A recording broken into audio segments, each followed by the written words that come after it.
I fear the amount of damage that this hurricane is leaving behind is just going to be unbelievable, and it's really only just the beginning that we're seeing it. It is, really. And the thing is that we had one death that you said, that you talked about in the news. That's going to go higher. There's no doubt about it. This is that people can't get to certain communities yet because the roads are blocked full of trees and power lines as well as down power poles.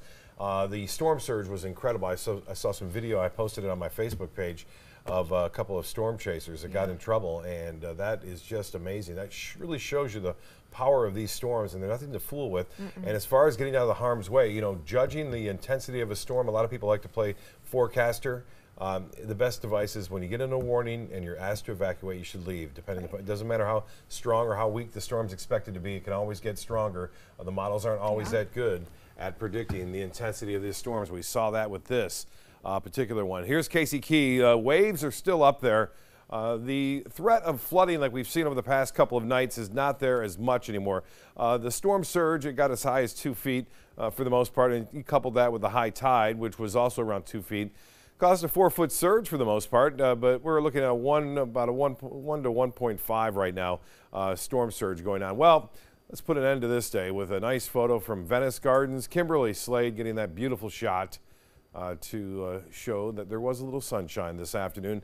Boy, no sunshine today at all in the panhandle of Florida and now into Georgia, where power outages are likely and near Macon all the way up into near Atlanta.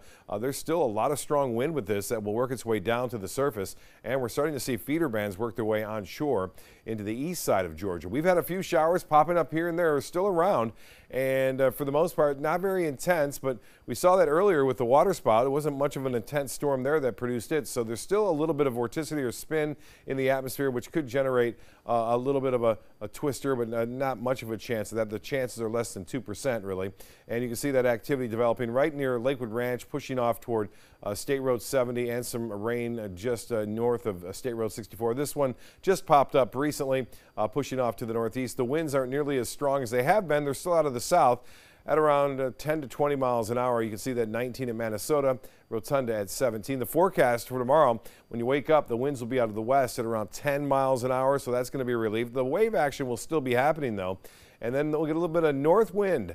North wind will cool things down a little bit, especially on Saturday morning, when lows will be into the upper 60s to near 70 degrees, but highs still going to warm up to near average or slightly above it on Saturday afternoon and evening. Well, the tropical season is not over yet, and by the way, it's now considered an active hurricane season.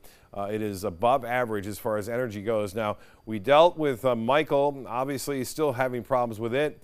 We have Leslie out there, which continues to just kind of work its way around the Atlantic. That's now a hurricane. And Nadine is heading off to the west, but is expected to break up and turn into a tropical wave. We'll have to watch that down the road. And there's a little area right here that the Hurricane Center has its eyes on, could develop into a tropical system in the next 5 days. This one, as I said, is going to head off to the west and for the most part get beat up by some strong upper level winds and become a tropical wave. Leslie doesn't know what she's doing out there. She's been out there for 18 days now, spinning around. She may even come back toward the southwest, and the longest running hurricane has been 27 days. The next name up is Oscar. So far this season, we've had 14 storms, 7 hurricanes, and 2 major ones, and that is above average, and we still have a month and a couple of weeks to go before the official end. The next name, Oscar, I said, followed by Patty.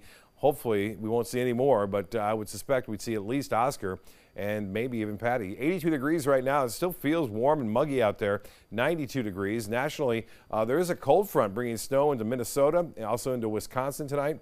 And as far as temperatures go, it's chilly. 40s across the northern plain states. Still warm in the deep south, though. And we're not going to see any big cold fronts here until about, I think, a couple weeks from now, maybe about 10 days from now. 70% chance for spotty showers overnight and tomorrow morning. And then we're looking at a good weekend, though. Sunny skies, high temperatures, still warm, but we'll take it. Jacqueline? All right, Bob, thank you.